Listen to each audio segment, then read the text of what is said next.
Perfecto, pues muy buenas tardes y bienvenidos a todos. La verdad es que estoy súper contento de ver la afluencia de esta convocatoria que se ha hecho desde la Asociación para el Turismo Sostenible de la Altiplanicie Granadina, de la cual soy presidente, a la vez que alcalde del municipio de Benamaurel y presidente también del Grupo de Desarrollo Rural Altiplano de Granada. La verdad es que veíamos muy necesaria la convocatoria de este ciclo de jornadas que se van a poner en marcha en los próximos días. Primero porque la propia asociación, cuyo ámbito territorial abarca, digamos, para entendernos todo el territorio del Geoparque de Granada, Altiplanicie, surge esta asociación, no sé si en 2007 o 2008, para la gestión y como promotora de una iniciativa de turismo sostenible, cuando la Junta de Andalucía en aquellos años ponía en marcha esta iniciativa de turismo sostenible, y esta asociación fue la encargada de gestionar ese paquete de ayudas que hubo en el territorio y que supuso una importante inversión tanto en las comarcas de Guadix y de Baza y de Huéscar. Altiplanicie, en los últimos tiempos, después de haber ejecutado ese plan de turismo sostenible, pues tiene entre sus metas apoyar la gestión del Geoparque de Granada, en la cual estamos en colaboración con la Diputación de Granada. Por ejemplo, somos los encargados de firmar el convenio de colaboración con la Universidad de Jaén para dotar de geólogo al Geoparque de Granada. También hemos gestionado últimamente la incorporación del Geoparque de Granada a la asociación, al Club de Ecoturismo Nacional, con lo cual podemos decir que Altiplanicie está a disposición incluso de seguir sumando más competencias en la gestión del Geoparque de Granada, incluso con la aspiración de llegar a gestionarlo en el futuro desde aquí, desde el territorio. Evidentemente, como asociación y como entidad totalmente apegada a las comarcas del Geoparque, es decir, las comarcas de Guadix, de Baza, de Huéscar y parte de los montes orientales, pues cualquier cuestión que tenga que ver con el desarrollo de nuestra tierra, cualquier cuestión que tenga que ver con una amenaza, una oportunidad dentro de nuestro territorio, pues tenemos que estar vigilantes y tenemos que estar ahí con las orejas muy abiertas, escuchando a todos los agentes de territorio que nos demanden cualquier iniciativa, y en esa estamos desde hace mucho tiempo.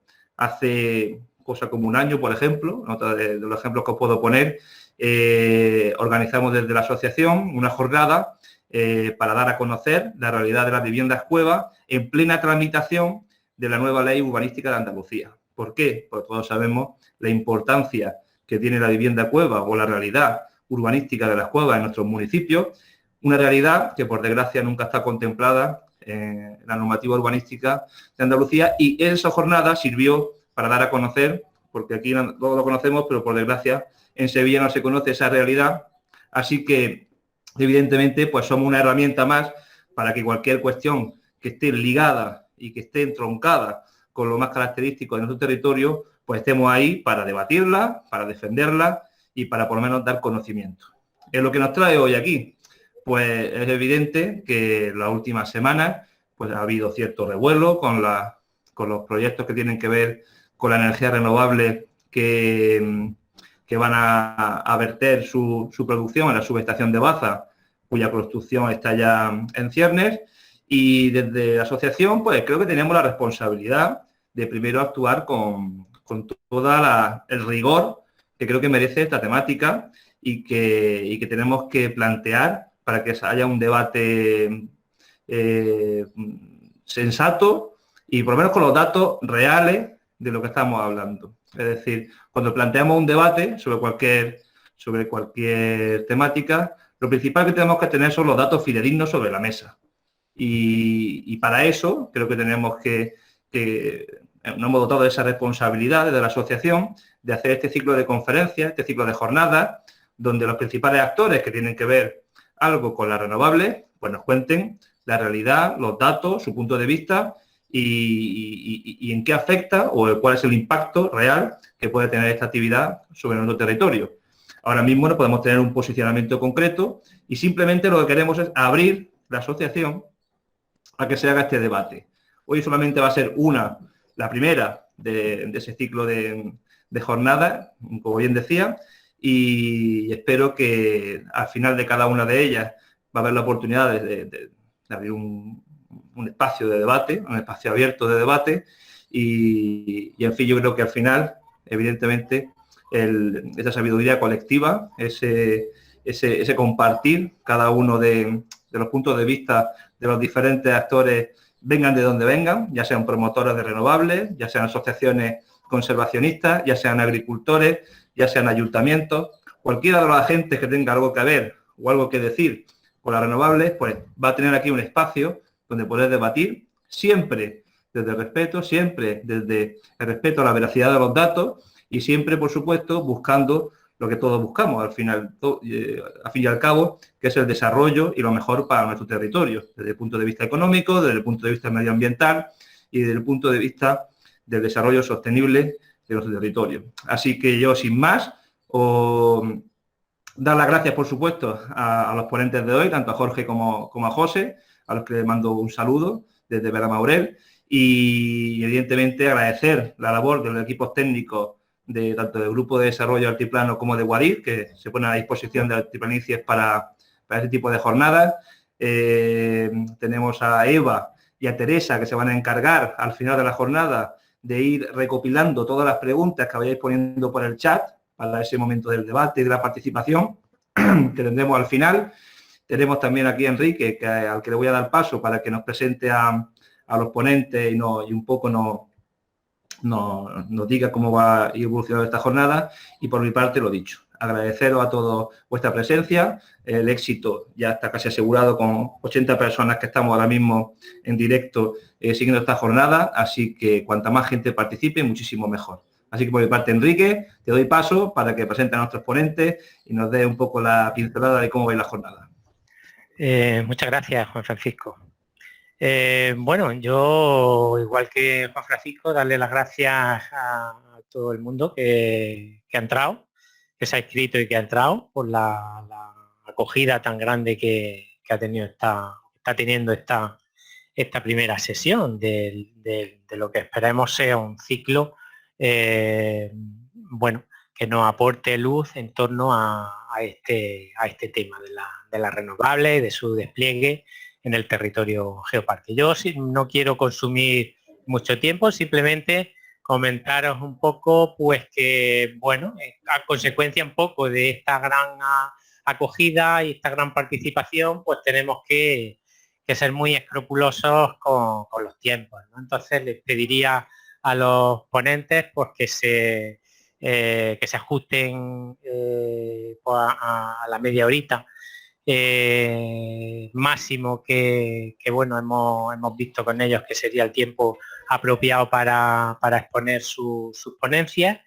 Si no tienen inconveniente, yo 5 minutitos antes pues les daré un pequeño aviso para que no se nos vayan los tiempos, y creemos también, pues como digo, como consecuencia de la gran acogida y participación que hay, pues que lo mejor será utilizar el chat y formular ahí preguntas, por favor, de manera concreta, para que nuestras compañeras que van a estar ahí gestionando el chat, como ha dicho Juan Francisco, pues puedan hacerlo de la mejor manera posible y aprovechemos y sea esto pues lo más eficiente que podamos, ¿no? Y que la globalidad de las preguntas, a ver si es posible que sean contestadas sin que se nos vaya el tiempo y no se haga esto demasiado pesado. Entonces, bueno, dicho esto, pues paso a presentar a la primera ponencia, que va a estar a cargo de Jorge Juan Jiménez Luna, delegado regional sur de Red Eléctrica Española, que nos va a hablar del desarrollo de la red de transporte eléctrico en el territorio geoparque. Cuando quiera, Jorge Juan. Muchas gracias, Enrique, y muchas gracias, Juan Francisco. ¿Me oís bien? A ver si ya está hablando y no se oye. Bien, ¿no? Perfecto, perfecto. Bueno, pues nada, pues oye, buenas tardes a todos y encantado de estar aquí con vosotros para contestar yo creo que sobre todo para eso, para contestar a las inquietudes que tengáis en la medida de, de mi ámbito, porque bueno, está muy orientada la sesión de hoy a los temas renovables. Evidentemente, Red Eléctrica tiene eh, mucho que aportar a todo el movimiento renovable que se está haciendo, porque de ella va a colgar pues todo lo que se está desarrollando, pero Red Eléctrica no es promotora de proyectos renovables, o sea que hay cuestiones que seguramente pues bueno, si hay algún promotor o José Arán, pues podrán seguramente aclarar cuestiones más relativas al tema renovable, ¿no? Voy a presentar, a ver si tengo suerte y lo hago bien, lo que os quiero enseñar. A ver, toda una pantalla.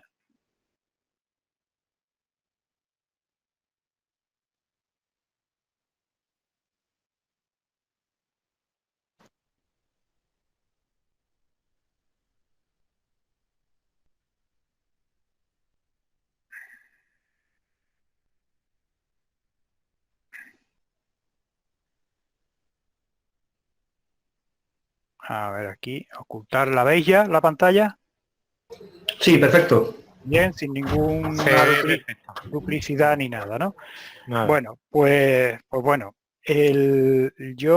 bueno, los temas que quería tratar, que voy a ir un poquito rápido, porque esto yo me pongo a hablar y me llevo toda la tarde, y para hacer caso a Enrique, pues voy a ir rapidito, y después, pues en el turno de preguntas ya contestamos todas aquellas cuestiones más concretas que queráis o de más detalles, ¿vale? Yo básicamente lo que os voy a hacer primero es un breve comentario sobre lo que es la actividad de red eléctrica, que aunque, en fin, muchas veces se confunde, no se conoce y no se sabe lo que hace red eléctrica, se confunde con muchísima facilidad. Y yo creo que es conveniente por tenerlo claro para el transcurso de la jornada. Y después sobre el proceso de planificación de la red de transporte, de cómo se planifica, porque además previamente me han pasado algunas preguntas generales sobre el proceso. Esto también da para mucho, pero bueno, voy a ir a un tema muy conciso para que sepáis qué es lo que tenemos entre manos. Después, muy brevemente, aunque los conoceréis seguramente, pero yo creo que es bueno por tener en mente hacia dónde vamos y el por qué se hacen las cosas como se están haciendo, ¿no? Os voy a poner los objetivos del PNIEC, del Plan Nacional Integrado de Energía y Clima, y después ya entro de lleno en los desarrollos de la red planificada que afecta en mayor o menor medida a las comarcas bueno, que tenéis especial interés, a Baza, Huéscar y a Guadix. Los desarrollos, algunos más cercanos y otros más alejados, pero bueno, que pueden tener su influencia. Yo me he centrado, porque hay más desarrollos, pero me he centrado en los más cercanos, digamos, desde el punto de vista geográfico. Desde el punto de vista eléctrico seguramente habría que incluir alguno más, porque aunque están más alejados, pero tienen una influencia notable en esta zona. Voy a mostraros simplemente para que veáis, porque os preocupará, cuál es la capacidad para incorporar renovables a los nodos principales, cercanos a fundamentalmente Baza y un par de nodos más que hay cercanos. Y por último, y muy importante, porque sobre todo por si hay alcaldes y tal, los movimientos que se están produciendo a futuro, que están muy condicionados por el marco regulatorio que se está aprobando en estos momentos. Ya hay parte hecho, pero de aquí a verano tiene que estar culminado y eso pues va a tener una incidencia directa en el territorio, para que tengáis conocimiento y sepáis por dónde se están moviendo, digamos, las voluntades dentro de las empresas y la afección al territorio, ¿vale? Bueno, muy rápidamente, Red Eléctrica hace muchas cosas, pero en lo que nos afecta hoy, Red Eléctrica está nominada como transportista único y operador del sistema eléctrico nacional, ¿vale? ¿Esto qué es lo que quiere decir? Bueno, pues que Red Eléctrica en lo que trabaja, su trabajo consiste en garantizar la seguridad y continuidad del suministro eléctrico en toda la red de transporte, digamos, la red de muy alta tensión. Estamos hablando de solamente dos tensiones, la red de 400 kilovoltios y la red de 220 kilovoltios, o sea, tensiones altísimas, eh, como se suele decir. ¿Me oís bien? Es que Se ha acoplado un poquito, pero... se ha acoplado. Se ha acoplado alguien que ha entrado. Pero... Vale, bueno. Pues como se suele decir, digamos, las grandes autopistas, pero muy, muy grandes autopistas del sistema eléctrico.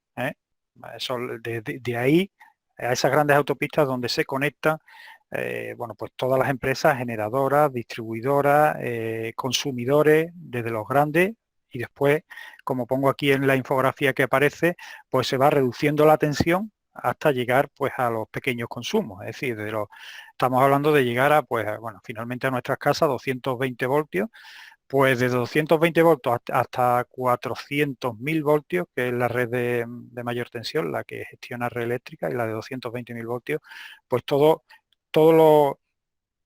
digamos, todo lo que hay en medio se conecta a esa red de transportes, digamos lo que sostiene el sistema eléctrico nacional, ¿vale? Como gestor de la red de transporte, es decir, como transportista único, lo que hace es el desarrollo y la ampliación de la red. Es decir, el que recibe la orden de construir esa red, porque es una orden, es un mandato, es una planificación obligatoria para red eléctrica en unos plazos y en unas condiciones, la que la amplía, la que la mantiene y la que gestiona el tránsito, como pongo ahí, de la electricidad a través de sus centros de control para que no haya ningún problema, para que, digamos, garantizar lo que os decía al principio, ese suministro a todo el territorio nacional, ¿vale? Eso se hace a través del operador de la operación del sistema, a través de los centros de control, y todo está soportado por la construcción de esas líneas de donde cuelga absolutamente todo, ¿vale? Algo muy importante es lo que pone al final del segundo párrafo, lo de garantizar el acceso de terceros a la red de transporte. Es decir, la red de transporte, Red Eléctrica no le puede negar el acceso a nadie a la red de transporte, siempre que haya capacidad, tanto para generar energía como para consumir. Es decir, si un generador, en este caso, por ejemplo, un generador renovable, un parque eólico, una fotovoltaica, una biomasa, pide conectarse a un nudo de la red de transporte y en ese nudo hay capacidad, no se le puede negar, hay que dársela. Igualmente un gran consumo. Si hay un gran consumo que se quiere conectar a la red de transporte y hay capacidad para darle ese consumo, hay que dárselo. O sea, tiene que haber en condiciones de igualdad garantizar ese acceso de los terceros a red. Eso es muy importante porque en algunas ocasiones, bueno, pues te encuentras algún comentario diciendo, bueno, pues que eso, pues que no se le deje, no se puede negar a que entre por ley, por la ley del sector eléctrico, ¿de acuerdo? Entonces todo el mundo tiene que poder, siempre que haya capacidad, de conectarse en las condiciones de igualdad para todos, ¿vale? Bueno, el comentario breve sobre la planificación, ¿no? Lo que os decía antes, ¿no? Red Eléctrica construye y mantiene la red de 400.000 voltios y 220.000 voltios. Red Eléctrica no vende electricidad, Red Eléctrica no factura electricidad. Red Eléctrica lo único que hace es construirla en función de unas órdenes que recibe del gobierno. ¿Y cómo recibe esa orden? Pues esa orden la recibe cada 5 años aproximadamente, porque normalmente hay algún retraso, cada 5 años recibe esa orden a través de lo que es la planificación de la red de transporte, el documento de planificación de la red de transporte, que es un documento quizás poco conocido, pero yo creo que es de los principales documentos que hay en España, porque de ello depende el desarrollo de toda la actividad que se produce en nuestro país.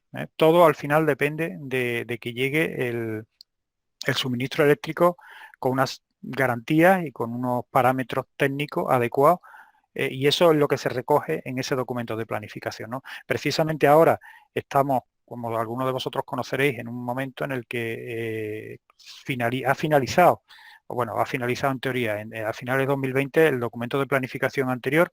Como ha habido un retraso con respecto al que habría que aprobar, pues se ha prorrogado hasta que se culmine en el que estamos ahora, que terminó la información pública hace 3 semanas, si no recuerdo mal. Terminó la información pública y ahora pues ese proceso seguirá hasta que a final de año o principios del año que viene se tenga un nuevo documento de planificación para los próximos 5 años, ¿vale? En principio la fecha es 2021-2026.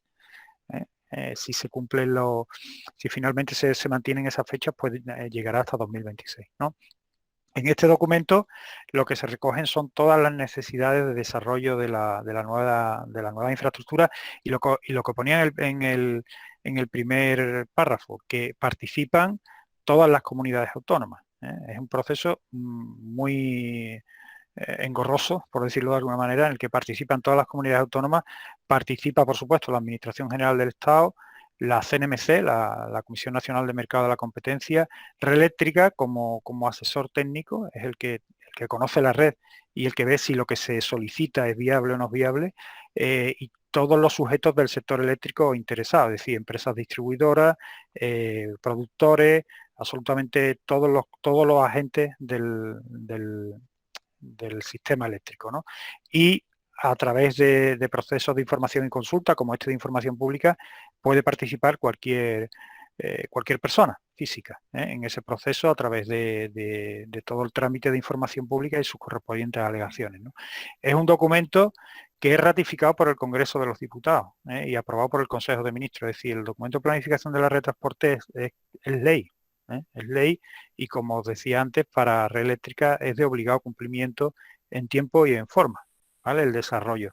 Ese es el trabajo que hace Red Eléctrica. Red Eléctrica, y os repito, porque hay veces que sale esta cuestión, ni vende, o sea, no se dedica ni a vender energía ni nada. Lo único que recibe es cada 5 años una lista de infraestructuras que tiene que desarrollar, y las tiene que desarrollar en los plazos que pone ese documento de planificación, por mandato del gobierno, ¿vale?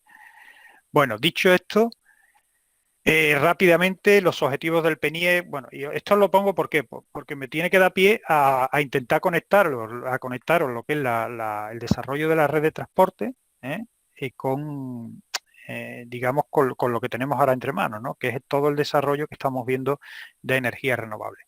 Bueno, como sabéis, y seguro que lo conocéis muchos de vosotros, hay un plan que viene a ser, o sea, igual que la planificación de la red de transporte es una planificación obligatoria, es una planificación vinculante para determinados agentes, entre ellos Red Eléctrica, es decir, es de obligado cumplimiento.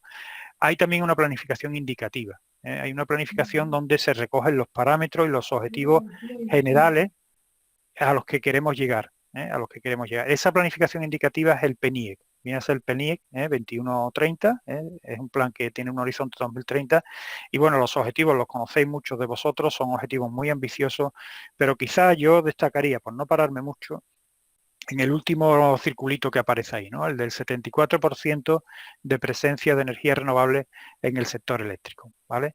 Esto es un objetivo, como os digo, muy ambicioso, es decir, toda la generación eléctrica que se produzca en España en 2030, o sea, de toda esa energía eléctrica que se genere, el 74% tiene que ser renovable.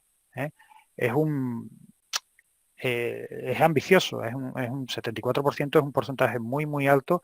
Ahora mismo estamos, para que tengáis una idea, estamos en torno al 43-44%, o sea, nos queda todavía por delante un 30% para ir incorporando proyectos a la red, de manera que en 2030 pues tengamos ese 74% que aparece recogido en el PNIEC. No es fácil llegar a estos porcentajes, sobre todo con las garantías de seguridad, que bueno, ahí no me voy a meter porque es quizá un tema demasiado técnico, pero no es fácil operar la red de transporte con este porcentaje tan elevado de renovables. Como sabéis, o por lo menos las tecnologías renovables que están entrando de forma importante en el sistema, la eólica y la fotovoltaica, fundamentalmente aquí en Andalucía, bueno, en el sur de España la fotovoltaica mucho, pues son tecnologías que, por decirlo de alguna manera, son poco obedientes, porque generan cuando hay el recurso, cuando hay sol o cuando hay viento, que no lo hay siempre, ni cuando uno quiere, ni en la intensidad que uno quiere, ¿no? Entonces, pues, gestionar un sistema eléctrico de todo un país donde 3/4 partes de la generación es poco obediente a las señales que tú le des, pues no es fácil. Eso no es nada sencillo y es en lo que estamos, ¿no? En lo que estamos, se están integrando de forma paulatina, se están mejorando muchísimo los sistemas de control para que esa operación sea segura, pero es un auténtico reto el ir incorporando estos porcentajes tan altos de renovables, ¿no? Pero si damos el salto al año 2050, sabéis que hay una estrategia, bueno, algunos lo sabréis, ¿no? Una estrategia a largo plazo de, como pongo ahí el título, ¿no? Economía española moderna, competitiva y climáticamente neutra 2050. Pues, digamos, esto es como la mirada más allá, la mirada a 2050. Ahí, como veis, el último circulito, nos vamos al 100%, es decir, en ese momento, en 2050, se pretende que toda la generación eléctrica de nuestro país, absolutamente toda, sea renovable, ¿eh? Esto es bastante difícil. Los circulitos anteriores son como ahora mismo, son como ciencia ficción, ahora mismo. Es decir, que reducir el 90% de las emisiones de gases de efecto invernadero con respecto a 1990 es un auténtico reto. Que el 97% de toda la energía, no eléctrica, sino toda la energía que usamos para los vehículos, para la industria, pues es el 97% sea renovable. En fin, ahora mismo es difícil de pensar que lleguemos a esos porcentajes, ¿no? Y que haya además de que esa producción sea toda renovable, que se reduzca el 50% entre 2020 y 2050 el consumo de energía. Es decir, todos pensamos que vamos a crecer, que vamos a tener mayor, digamos, crecimiento económico, mayor generación de actividad, pues unido a eso, hay que reducir el 50% del consumo de energía, ¿no? O sea, son unos objetivos francamente ambiciosos, por no decir difíciles de cumplir, pero es la senda que nos está marcando la Unión Europea. Esta es la senda si queremos cumplir con los objetivos fundamentalmente el motor que está haciendo que todo esto se mueva es la lucha contra el cambio climático y como sabéis, el intentar frenar el crecimiento de la temperatura en 1 grado, según el Acuerdo de París, en 1,5 grados, según lo que se está ahora mismo discutiendo, y para conseguir eso, pues los objetivos que plantea la Unión Europea y que se trasladan a cada uno de los países miembros son estos que os pongo aquí. Es decir, este es el camino, sin duda, esta ruta, como pongo ahí, de descarbonización, es decir, de tener una economía cada vez más descarbonizada. Este es el camino y quizás por lo que hemos empezado primero, porque probablemente sea no lo más fácil, pero sí lo más asequible en estos primeros años, es el sistema eléctrico, ¿no? Y por eso estamos metidos en todo esto bueno, que muchos de vosotros estáis viendo en vuestro territorio. Bueno, entro ya directamente a lo que hay planificado, es decir, ha salido un borrador. Este borrador que está ahora mismo, que estuvo hasta hace un par de semanas o 3 en información pública y que se aprobará a finales de año, principios del año que viene, aparece ya una lista de lo que tenemos por delante, ¿no? Hay que aprobarlo, pero después hay que desarrollarlo. Aparece hay un primer apartado que, bueno, se llaman el documento, el Ministerio lo llama red de partida, y son instalaciones que venían de planificaciones anteriores, o sea, de la planificación anterior, de la 2015-2020, pero que no se han llegado a ejecutar en plazo, pero que están lo suficientemente avanzadas como para que no entren en esta nueva planificación, pero sí aparezcan en un documento, o sea, en un apartado anterior que se llama red de partida. Es decir, cuentan con ellas ya en el Ministerio, cuentan con esta infraestructura que en muchos casos está ya está muy avanzada. Es lo que lo que afecta fundamentalmente a la zona de la que estamos hablando, o quizás un poquito más lejos, es Bueno, hay dos repotenciaciones, que no es red nueva, sino es red que existe, pero que se repotencia desde la subestación Caparacena hasta Olivares, hacia Jaén. Hay una ampliación en la subestación de Illora, que es muy importante para Granada, y una repotenciación en la línea Gavias-Órgida, que está ya a punto de, solamente falta un apoyo por construir, vamos, por construir, por repotenciar, porque esa línea ya existe, ¿no? Y después, lo he dejado para lo último, quizás el proyecto de mayor importancia, bueno, para Andalucía sin duda, para Andalucía Oriental crítico, como es la línea Caparacena-Baza. Es un proyecto bueno, muchos de vosotros ya conocéis, sin duda. Es un proyecto que ha costado muchísimos años que se incorpore Este proyecto lleva desde el año 2003 dando tumbos. Finalmente se metió en 2018 en la planificación 2015-2020. Ya está ejecutado aproximadamente a un 60-65%, está ejecutado, y ya se ha empezado a construir también la subestación de Baza, y se espera que, bueno, para el año que viene, sobre estas fechas, pues ya se pueda conectar tanto el tramo este de Caparacena hasta Baza como la subestación de Baza, ¿no? Esto, como os digo, si supierais lo que ha costado que el Ministerio incluyese en el documento de planificación este eje, la de años de lucha para que esto se consiguiera, pues en fin, esto yo personalmente pienso que es una lotería para Andalucía Occidental en su conjunto, y para Granada en particular.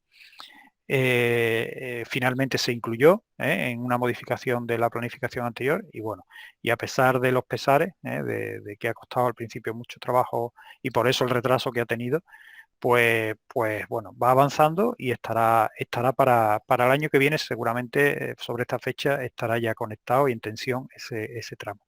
Esto aparece en la red de partida, como os digo, es decir, que ya se cuenta como si estuviera ejecutado. Y en cuanto a los nuevos desarrollos que aparecen en ese documento de planificación, pues aparece la continuación, en la línea que va desde Baza hasta La Ribina, en Almería, que es una nueva línea, como pongo ahí, y bueno, esto ya el cierre completo por ahí, por esa zona, de todo un eje de 400 kilovoltios, pues ya sí que le da una robustez a toda Andalucía Oriental, robustez que le hacía falta por evitar riesgos importantes en la zona sur, fundamentalmente, y en el eje que ya existe de 400 kilovoltios que une Granada con Almería, ¿no?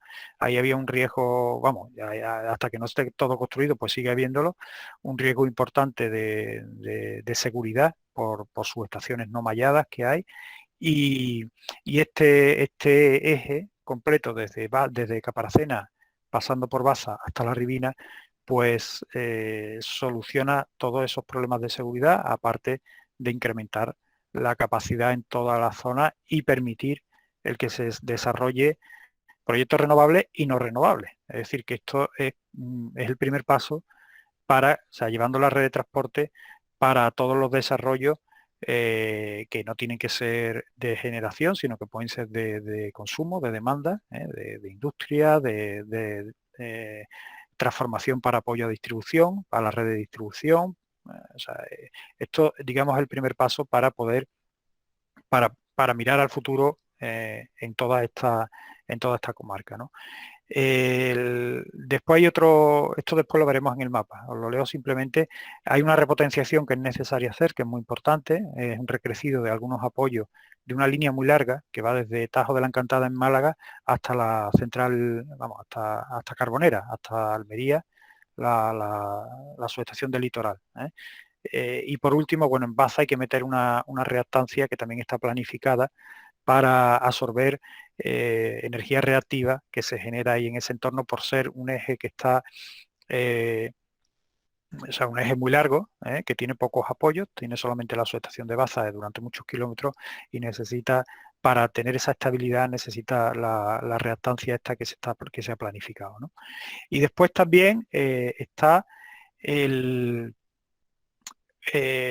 una serie de actuaciones muy importantes para, lo pongo aquí en la justificación, ¿no? Para la alimentación, para la tracción de los ejes ferroviarios entre Granada y Almería, ¿no? Hay una subestación prevista en Indayoz, en el municipio de Indayoz, justo debajo de la línea de 400 kilovoltios. Ahí va una nueva subestación. Va una ampliación de subestación en Güeneja, en la subestación que ya existe en Güeneja, todo ello para darle tracción al tren, ¿vale? Y la entrada-salida, que es necesaria para conectar la nueva subestación de Indayoz a la línea Caparacena-Baza, ¿no? Una línea, una entrada y salida muy cortita porque está prácticamente proyectada muy cerca de la línea, pero es necesario para su conexión. Digamos, esto es muy importante. O sea, aquí no he puesto la subestación de la Ribina, donde también va tracción porque nos afecta, pero para la tracción del tren entre Almería y Murcia también, pero claro, es necesario tener Baza, ¿vale? La subestación de Baza.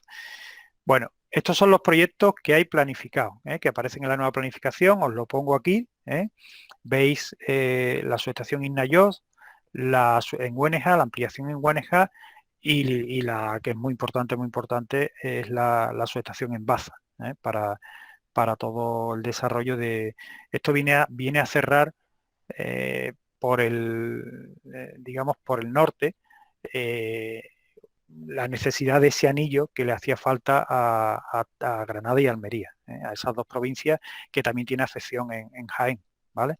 La línea que se repotencia es esta azul, no sé si veis mi cursor, pero bueno, es la línea que va desde la central litoral, desde aquí el litoral de Almería, hasta la zona de Atarfe, donde está Caparacena, ¿vale? Todo esto se repotencia de nuevo, ¿vale?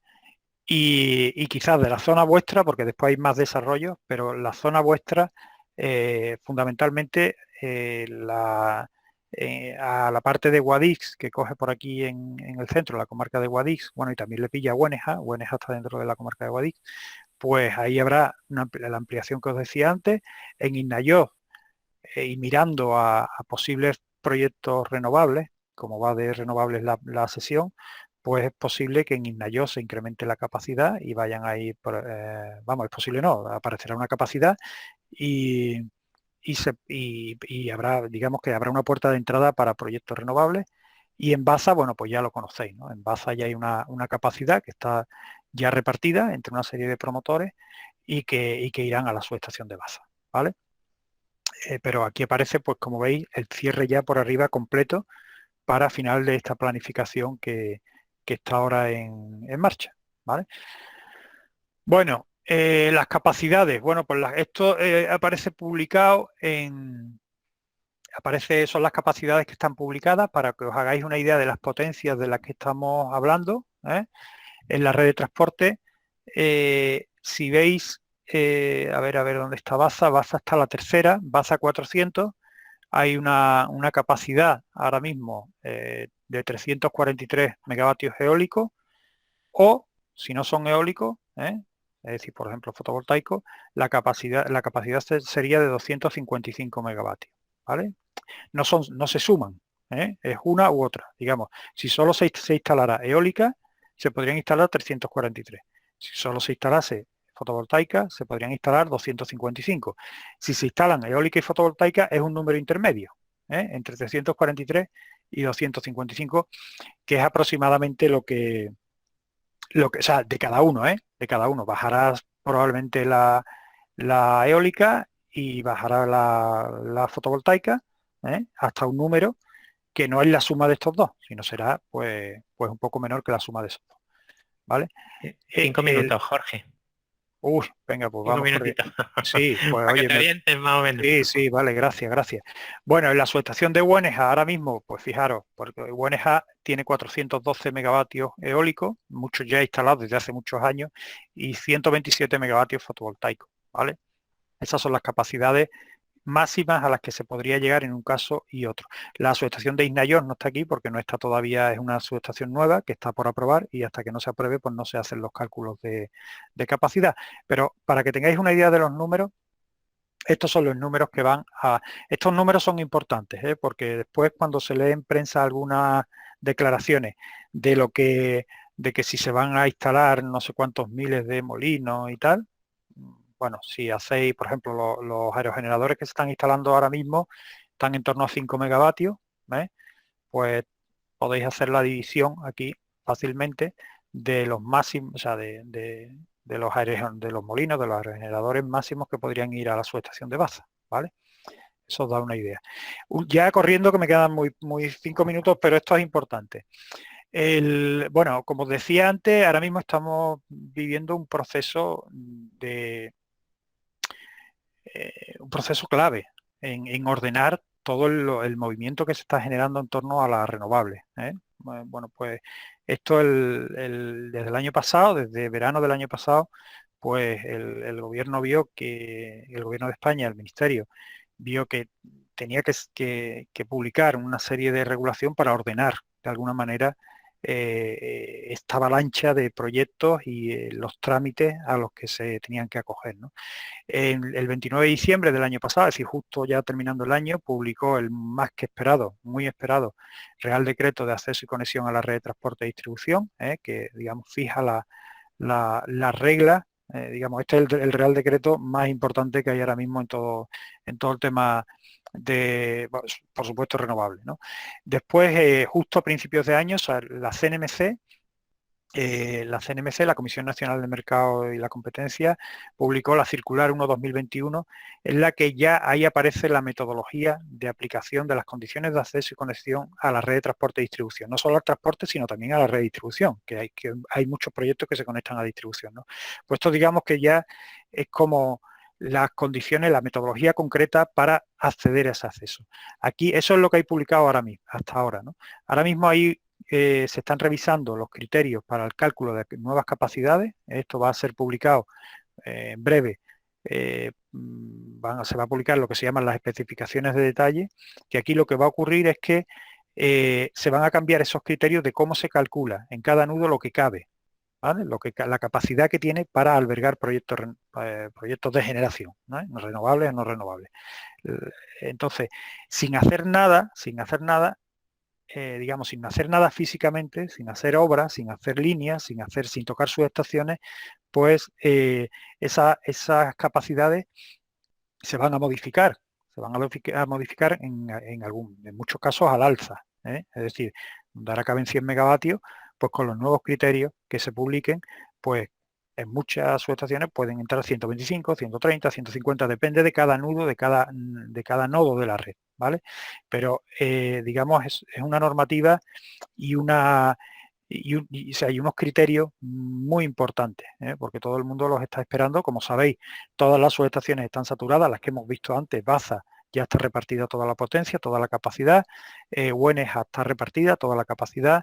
Eso ocurre en todos los nudos de la red. En España ya todos los nudos están, prácticamente todos, la inmensa mayoría están saturados, no hay más capacidad. Esto permite, sin hacer, digamos, sin hacer actuaciones físicas en la red, permite incrementar esas capacidades. Con lo cual ya hay movimiento, esto es lo que os decía antes, ya hay movimiento por parte de los promotores, sabiendo que se van a incrementar estas capacidades, pues en el territorio, de buscar terrenos, de buscar lugares donde haya potencial, tanto eólico como fotovoltaico, para presentar nuevos proyectos cuando se publiquen estas nuevas capacidades, que se harán también en breve, a través de una serie de plataformas digitales. Tienen que ser públicas para mantener la transparencia, y ahí se van a publicar esas nuevas capacidades, y entonces los promotores, a partir del 1 de julio de este año, en concreto es muy precisa la circular, a las 8 de la mañana se abrirá un procedimiento que ahora mismo está cerrado. Es decir, ahora mismo no se pueden presentar nuevas solicitudes de acceso a la red, ni de transporte ni distribución. Está cerrada esa puerta hasta el 1 de julio, el momento en el que se abrirán de nuevo las puertas, conociendo las nuevas capacidades de los nudos, con lo cual habrá una presentación de los nuevos proyectos para copar esas capacidades, los que intenten ir digamos, a cubrir esas nuevas capacidades que surjan, ¿no? Este es un poco, vamos, este es el marco completo de regulación que, como os digo, en verano tiene que estar ya todo listo y es lo que va a marcar el movimiento de todo el sector en los próximos años. Y yo creo que ya con esto he terminado. Voy a ver si soy capaz de... Un segundito, a ver esto cómo va. Pues muchas gracias, Jorge Juan, por haberte ajustado al tiempo. Bueno, pues nada, ahí lo dejo y después las preguntas que tengáis. Muy bien, perfecto. Pues nada, pasamos entonces a la segunda ponencia. La segunda ponencia va a estar a cargo de José Arán Carrión, que es consultor e ingeniero en organización industrial y además pues paisano del territorio Geoparque, que nos va a hablar de la capacidad de acogida de la energía renovable en el territorio, tema del cual él es experto. Cuando quiera, José. Muy bien, buenas tardes.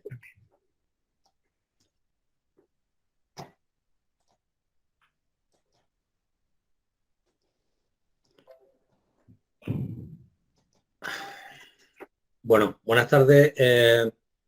Imagino que se me oye bien, ¿no?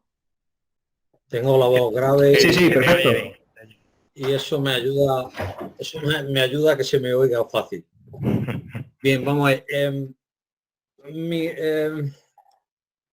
Primero me presento, yo voy a hablar en mi nombre propio. Conste que no represento a ninguna organización, no represento a ninguna organización industrial de ningún tipo, ni administración, aunque soy profesor durante 7 años en la Escuela de Ingenieros de Caminos, Canales y Puertos, dando la asignatura de planificación del sistema energético y hablando sobre energía renovable, intentando explicarle a los nuevos ingenieros de caminos lo poquito que sé de energía renovable, pero no hablo en nombre de nadie. Digo esto y lo recargo para que cualquier comentario que yo haga sea simplemente de mi autoría, no se le achaque a nadie el que pueda decir algo que no guste, ¿vale? Bien, vamos a ver. Yo lo que voy a hacer va a ser hacer una presentación aprovechando que en mi tesis doctoral, cuando yo hice el doctorado, pues lo hice sobre la capacidad de acogida del territorio para centrales fotovoltaicas y que fueran ubicaciones óptimas, tanto visto desde el punto de vista energético como desde el punto de vista ambiental, que tuvieran el mínimo impacto. En esta presentación voy a utilizar algunas imágenes de aquellas que ya utilicé en mi tesis doctoral y que yo creo que ahora están vigentes, aunque ya han pasado algunos años de que leyera la tesis, pero precisamente ahora en nuestra comarca digo nuestra comarca porque soy de Castilleja, vamos. Ahora mismo están vigentes, ¿vale? Bien, ¿cuál es la situación actual en la comarca? La situación actual es que está en fase de ejecución. ¿Perdón? Que no se está viendo la presentación, salvo que sea mi ordenador, no. En general, no se está viendo, no lo has puesto todavía. Lo digo por si necesitas que veamos algo. Ay, perdón. Pues, a ver, presentar toda la pantalla, habíamos dicho, compartir y... Ahora, empieza. Bien, ahora aquí... Ahora vemos. Y ahora la abro. Estábamos en un escritorio aquí. ¿Ahora sí se ve? Ahora sí se ve, ¿no? Tienes que poner... En modo presentación. Dejar... Vale. ¿Ahora sí? No, es que le has dado al botón dejar de compartir, por eso se ha cerrado. Perdón. Entonces, vale. Lo repito. GDR, abro. ¿Ahora se ve? No, tienes que meterlo en presentar ahora. Si es que te ha salido de la presentación. Perdón. Vale, vamos a ver. Presentar ahora. Vuelvo a empezar. Toda la pantalla. Compartir. Estas son las cosas del directo. Pasan siempre. Y ahora ya si lo abro, escritorio, GDR. Perfecto. Ahora sí, ¿no? Eso Sí. es ahí. Ahora sí, ¿verdad? Ahora lo tiene. Vale. Vale. A ocultar, lo que le tengo que dar a ocultar, no a dejar de compartir. Eso es. Eso. Ahora. Bueno, todos los días aprende algo. Bueno, como decía que aunque tenga un currículum donde aparezco como profesor de universidad, ex profesor de universidad y tal, no hablo en nombre de la universidad y no hablo en nombre de nadie. Hablo solamente en mi nombre propio, con la experiencia que yo tengo en el diseño de instalaciones fotovoltaicas y en mi experiencia como docente en la Universidad de Granada, concretamente en la Escuela de Ingenieros de Caminos, ¿vale? Pero hablo en mi nombre propio. Bien, en la situación que tenemos actual, ahora sí se ve, ¿verdad? Vale, la situación que tenemos ahora mismo es que está en fase de construcción la línea de doble circuito de 400 kilovoltios de Caparacena Baza, que mi compañero, el ponente que me ha antecedido ya ha comentado sobradamente, y que esto ha generado pues una serie de expectativas en el sentido de que hay en tramitación una cantidad ingente de expedientes de evacuación de energías renovables a esa red.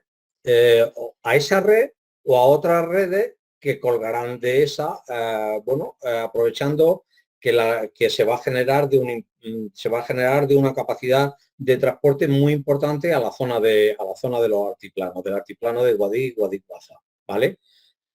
Por otra parte, sí se echa de menos que, aunque está en fase de ejecución la línea, sin embargo, no se oye por ahí, por ningún sitio, ni en los medios de comunicación, en ningún sitio, que haya solicitudes para implantación de tejido industrial, aprovechando el que vamos a tener una capacidad de transporte de energía importante en la red, ¿vale? El trazado de la línea desde Caparacena a Baza, el que ya se ha explicado con anterioridad, discurre por zonas en donde, pues donde el estudio de impacto ambiental de esa línea ya justifica que puede pasar. Yo ahí no tengo nada que decir al respecto, ¿vale? Lo que sí me gustaría comentar es que en el documento de síntesis del estudio de impacto ambiental de esta línea de 400 kilovoltios da tres motivos principales para la construcción de esta línea. Uno de ellos es dotar de un mallado de la red de transporte que me parece que está suficientemente justificado para darle seguridad a las redes de distribución y a las redes de transporte de esa zona.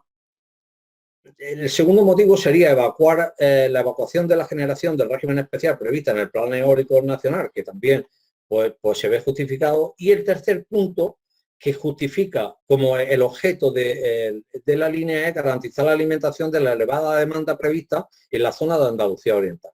Esa yo no tengo conocimiento de que ahora mismo haya una fuerte demanda porque una cosa es evacuar a la red que yo genere y lo vierta a la red, y otra es que yo tome energía de la red que se va a construir para montar una industria, pues no sé, una factoría de Peugeot, que demande energía y que me genere puestos de trabajo en la zona y tal, que entiendo que eso a nosotros en la zona del Andalucía Oriental pues nos vendría de lujo, ¿vale? Bien, en el modelo que yo voy a presentar ahora, lo que yo hice en su momento fue pensar en un modelo de acogida de energía renovable en el territorio que cumpliera tres objetivos principales. Primero, que fuese eficiente, o sea, que la ubicación donde se hiciesen las centrales fotovoltaicas tuviesen el mejor rendimiento energético en cuanto a producción, porque esa zona tuviese las mejores condiciones climatológicas. Segundo, que fuese compatible con el medio ambiente, que además de que hubiese unas buenas condiciones climatológicas que le hiciera funcionar bien a la central, pero el impacto tanto visual como en el uso de suelo donde se ubica fuese mínimo o si es posible nulo, ¿vale? Y luego que cumpliese con el concepto de generación distribuida, que estuviese lo más cercano posible a los puntos de consumo para evitar las pérdidas en la distribución, ¿vale? Y así fue como yo determiné un modelo en donde tenía en consideración una serie de criterios de tipo climatológico, orográfico, legal, de ubicación y medioambiental, que mezclado y aplicándole los algoritmos adecuados, pues me daba como resultado una capa final donde yo decía, en estas manchitas que yo tengo aquí es donde el terreno tiene más capacidad para ubicar una central fotovoltaica, ¿vale? Sin entrar y sin detenerme de una forma en los criterios, en los temas técnicos, porque yo creo que esto va a dar lugar a esta ponencia. Ya he visto que dirigida a mi ponente anterior hay un montón de preguntas y no quiero extenderme, pero simplemente lo voy a hacer referencia simplemente. El criterio climatológico que yo utilizaba es que hubiese una buena temperatura. Nosotros en la zona del noreste tenemos una buena temperatura, pero las temperaturas son bajas y es como mejor funcionan las centrales fotovoltaicas. Tenemos muchas horas de sol equivalentes, estamos en zona 5, según lo digo. Bueno, tenemos más de 1.700 horas de sol al año donde una central puede funcionar a pleno rendimiento. Luego, el criterio medioambiental sería el impacto visual y el uso de suelo. El criterio orográfico, tendríamos que tener en cuenta que las pendientes fuesen adecuadas, a ser posible que fueran nulas o menos de un 7%, que estuviesen bien orientadas, si es posible, hacia el sur. En cuanto al criterio de ubicación, yo lo que tenía en cuenta en mi modelo es que hubiese acceso a carreteras cercanas, que la distancia a subestaciones fuese cercanas también, y que la distancia núcleo de población fueran también cercanos, pero manteniendo una distancia mínima de 5 kilómetros que me permitiera no asfixiar urbanísticamente hablando a los cascos urbanos y pudiera dar problemas en un futuro para el desarrollo urbanístico de ese núcleo, ¿vale? O sea que yo lo que consideraba es que una central debería estar cerca del núcleo urbano para favorecer el concepto de generación distribuida y se pudiera consumir cerca de donde produzco, pero sin asfixiar al núcleo, ¿vale? Luego tenía en cuenta una serie de criterios legales, como eran los espacios naturales, vías pecuarias, lugares de interés comunitario, afecciones de carretera, afecciones de costas, afecciones de ríos. Todo eso lo que hacía yo era crear una serie de capas mediante sistema de información geográfica que mezclado me aparecía el resultado final. Con respecto a los usos de suelo, y pongo esta transparencia porque he creído entender que podía ser interesante que lo mencionara. En cuestión de uso de suelo, yo lo que tenía en cuenta lo que hacía era una clasificación de uso, pues zonas sin vegetación, cultivos abandonados, cultivos herbáceos en secano, cultivos forzados bajo plástico y así, etcétera, hasta llegar a cultivos que tienen bastante interés, y los clasificaba de forma que le daba mucho valor a un terreno, por ejemplo, sin vegetación o abandonado, y le daba un valor muy bajo. Me refiero a un valor muy bajo de cara a elegir la ubicación. Le daba un valor muy bajo, pues, a terrenos, por ejemplo, de matorral o pastizal diverso que tuviesen algún tipo de cultivo de regadío, cultivo en explotación, ¿vale? Vale. Lo que yo en su momento hice en mi tesis doctoral fue utilizar sistemas de información geográfica. El sistema de información geográfica lo que me permite es estudiar extensiones muy vastas de terreno, muy grandes de terreno, y utilizando evaluación multicriterio, lo que le daba era un peso a cada uno de los factores, a cada uno de los criterios que he comentado antes, dándole valor muy alto a los que yo creía que eran zonas donde eran aptas para ubicar centrales fotovoltaicas y valores muy bajos a los que creía que no se debería ubicar centrales fotovoltaicas. Todo eso lo mezclaba, solapando unos mapas con otros, y al final me aparecía el resultado final. Bien, ¿qué municipios consideré yo en mi estudio? Pues consideré 250 municipios de toda Andalucía, con la base de datos de cada uno de ellos, y me aparecieron una serie de mapas con los factores climatológicos. Por ejemplo, vemos en la zona norte, en los valores de radiación, por ejemplo, de horas equivalentes de sol, por ejemplo. Aquí en la zona norte, en el altiplano, como tienen valores muy oscuros, quiere decir que son valores bastante buenos porque tenemos muchas horas de sol al año. Tenemos en torno a entre 1.500 y 1.700 horas de sol al año. Con lo cual es un terreno muy apetecible para las empresas que quieren implantarse. Por otra parte, esta zona precisamente del altiplano en cuanto a temperatura, son temperaturas mucho más bajas que otras de la zona de Andalucía. Yo muchas veces cuento que cuando empezó todo este tema de la fotovoltaica, en 2007 mucha gente se iba a la zona de Écija y demás y hacer peticiones de suministro para instalar allí centrales fotovoltaicas porque entendían que al haber mucho calor, por tanto había mucha generación, y es todo lo contrario. Una instalación fotovoltaica genera más en zonas con una temperatura suave o incluso fría.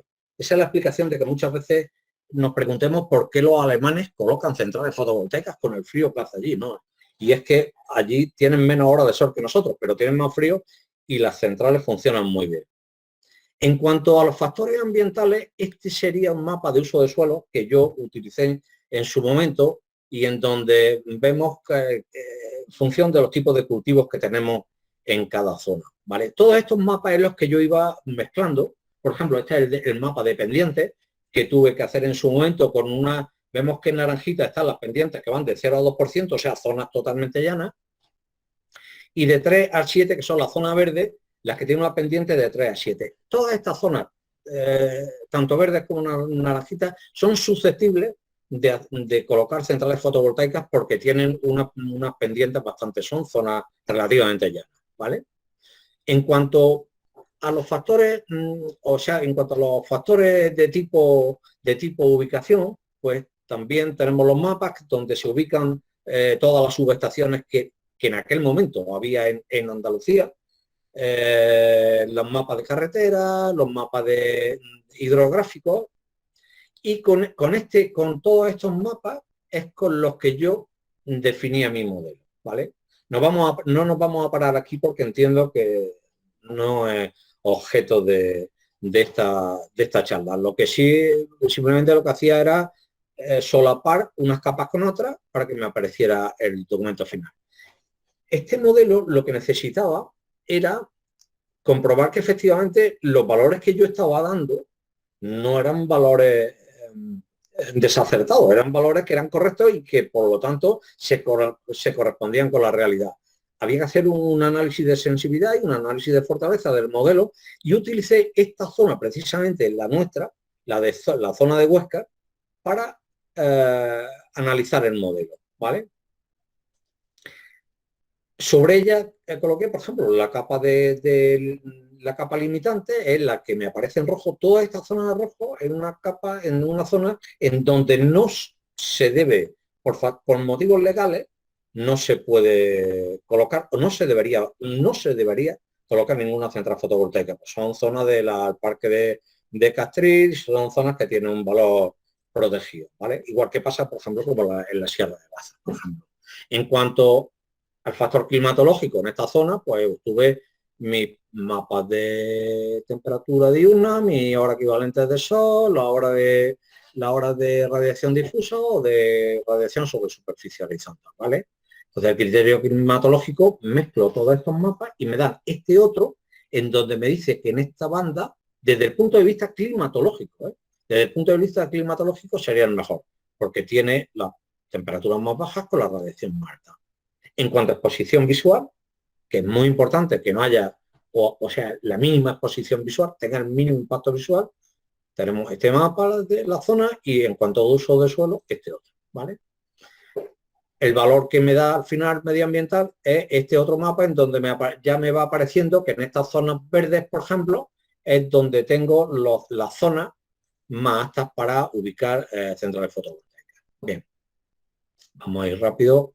En cuanto al factor de ubicación, pues tengo distancia a subestaciones, tengo solamente la subestación de Huesca. En cuanto a acceso a carretera, todo es mallado de carretera. Lo que yo hacía era generar un buffer alrededor de la carretera, en donde decía, en esta zona que está tan cerca de la carretera, no se puede edificar porque está sometida a factores legales en cuanto a servidumbre y demás, ¿vale? Entonces, el criterio de ubicación me aparece este. El resultado final que me aparece del modelo en la zona de Huesca sería este, ¿vale? en donde vemos que en esta zona del campo de la Puebla, por ejemplo, es donde tenemos mejor ubicación por temperatura, por radiación, por suelo, por pendientes, por orientación, porque no tiene ningún tipo de afecciones de tipo legal. Y sin embargo, todas estas, pues hay pequeñas manchas, a veces sueltas, que sí se puede, o que digamos que tienen valores altos para poder ubicar centrales fotovoltaicas, pero justo la parcela al lado igual no, porque igual ahí hay un cultivo. Y entonces mi modelo lo ha descartado, ¿vale? Bien, si eso lo extrapolamos a la provincia de Granada, en cuanto a la provincia de Granada, vemos que el modelo donde se podía ubicar las centrales fotovoltaicas con mayor rendimiento y con menor impacto son, en este caso, las que tienen puntuación 10, que son las que tienen el verde un poquito más oscuro, son estas que tenemos en esta zona, ¿vale? Que se parecen bastante al trazado que sigue la línea Caparacena-Baza, ¿vale? Estas que están aquí sin ningún tipo de coloración, está la Sierra Baza, la Sierra de Castril, son las que, bueno, pues tienen por algún tipo de protección legal, pues no se podría, no se debería de colocar ninguna central fotovoltaica, ¿vale? A nivel de Granada tenemos 49.000 hectáreas que digamos que yo en ese modelo le daba puntuación 10, ¿vale? Puntuación 10 no quiere decir que esas hectáreas, insisto, estén juntas la mayoría, sino que pueden ser parcelas disgregadas, que un terreno que no tiene ningún tipo de cultivo, que tiene condiciones aptas para...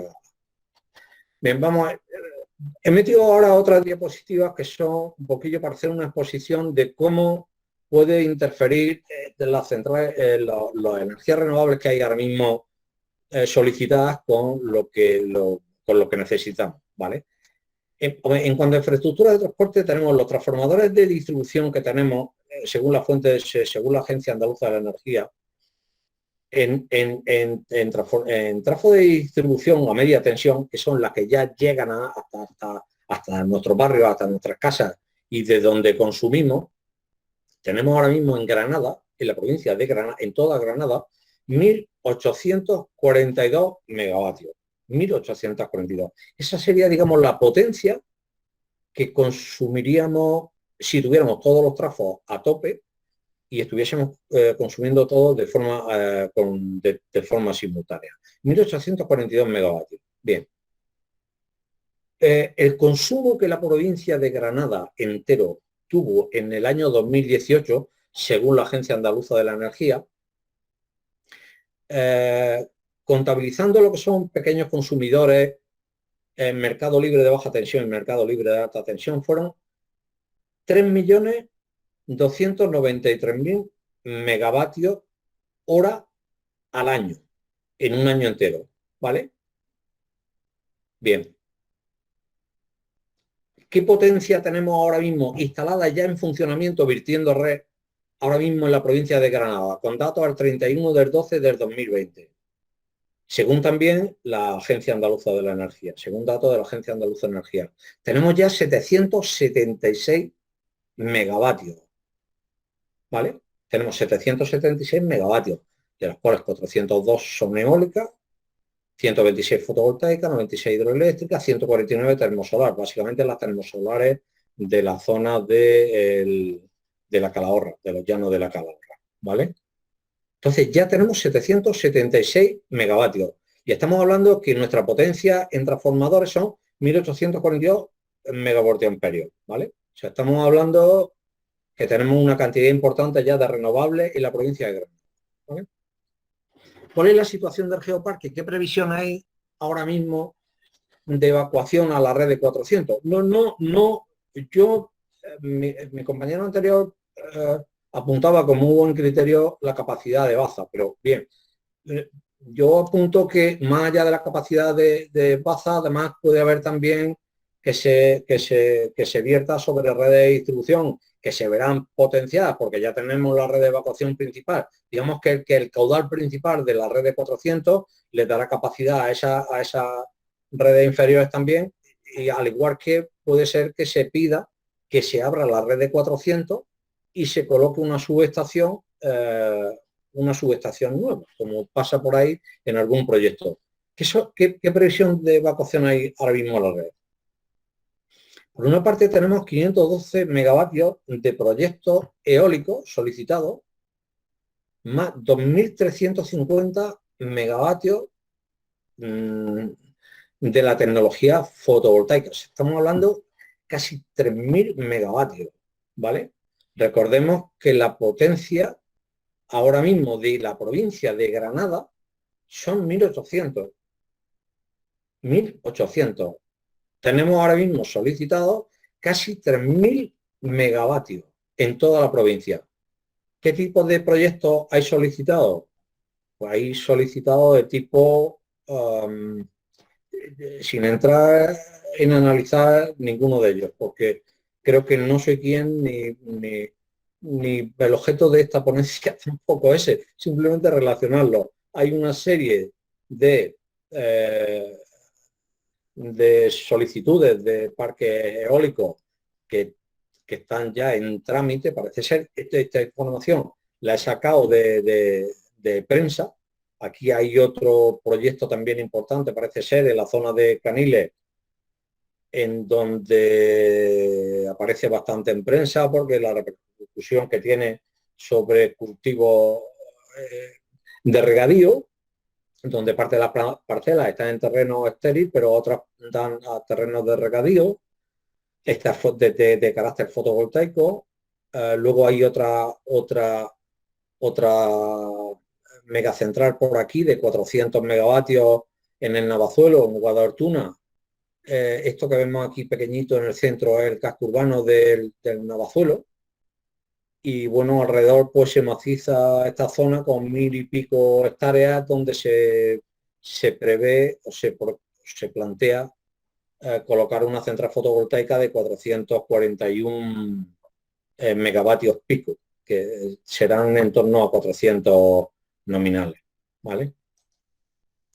La capacidad de producción que tenemos, si yo estimo 3.000 horas de funcionamiento para los parques, para los 500 megavatios eólicos que hay solicitado ahora mismo, estaríamos hablando de en torno a 1.536.000 megavatios hora al año de capacidad eólica. Yo entiendo que esas 3.000 horas son más, porque los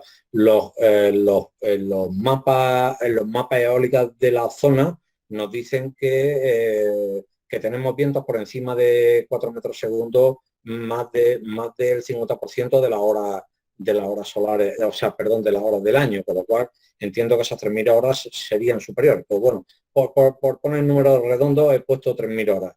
Y en cuanto a los megavatios que hay solicitados de fotovoltaica, lo he multiplicado por 1.700,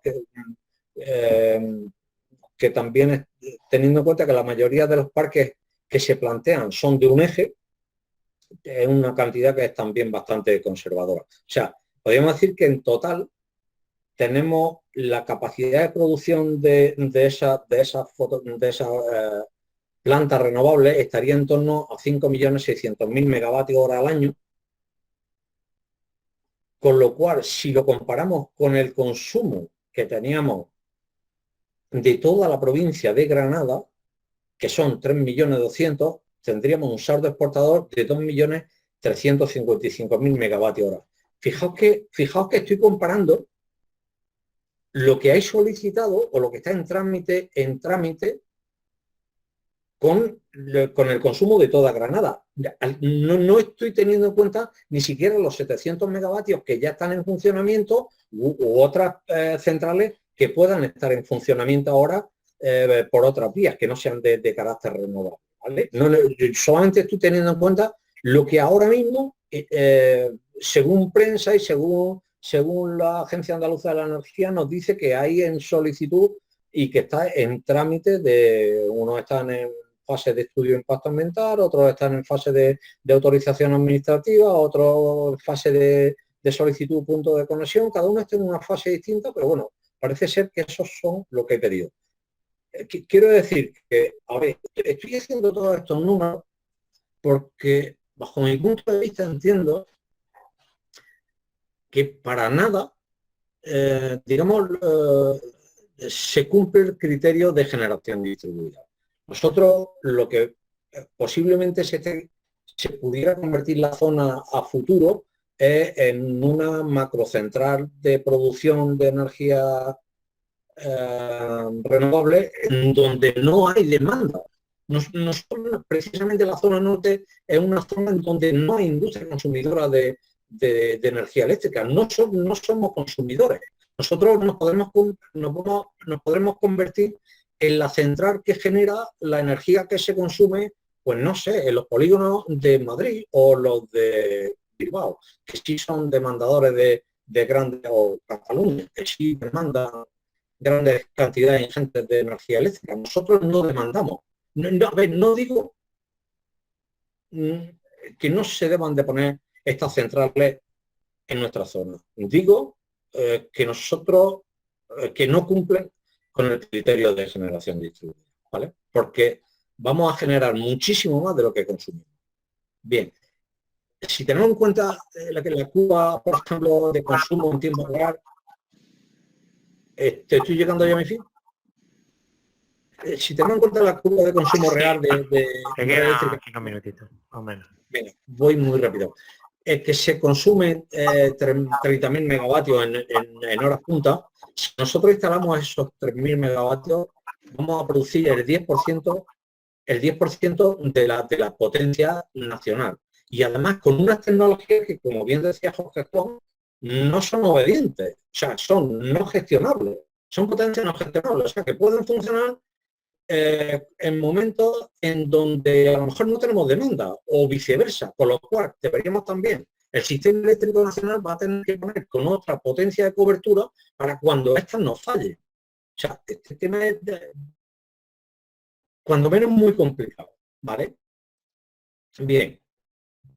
Por otra parte, sí me gustaría apuntar también este dato, y es de que, según fuentes de Red Eléctrica Española, el costo anual de las pérdidas en la distribución al año está en torno a los 1.700 millones de euros que pagamos de pérdida porque tenemos que llevar la electricidad desde donde la generamos hasta donde la consumimos, y normalmente a grandes distancias. Y esto lo que provoca es pues grandes pérdidas en torno al 15% de la generación. En nuestro caso, por ejemplo, de esos 3.000 megavatios, estaríamos hablando que 847.000 megavatios hora al año se irían a pérdida. Esto no es que no pase nada, esto lo pagamos nosotros en nuestro recibo después en concepto de peaje, ¿vale? Entre otros, ¿no? Todas estas pérdidas luego las pagamos en el recibo. A donde voy es que deberíamos ser muy respetuosos. Yo soy muy partidario de la energía renovable, mucho. Son y han sido mi pasión toda la vida. No digo que sepa, digo que son mi pasión, que me gustan.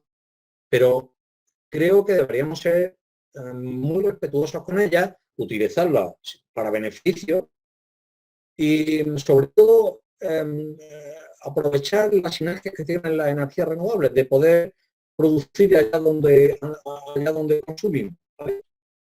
Bien, como conclusión, yo propondría que a lo mejor esta línea de 400, al igual que, por ejemplo, darle servicio a la red ferroviaria que se pueda poner en funcionamiento, que me parece una idea, me parece una magnífica noticia.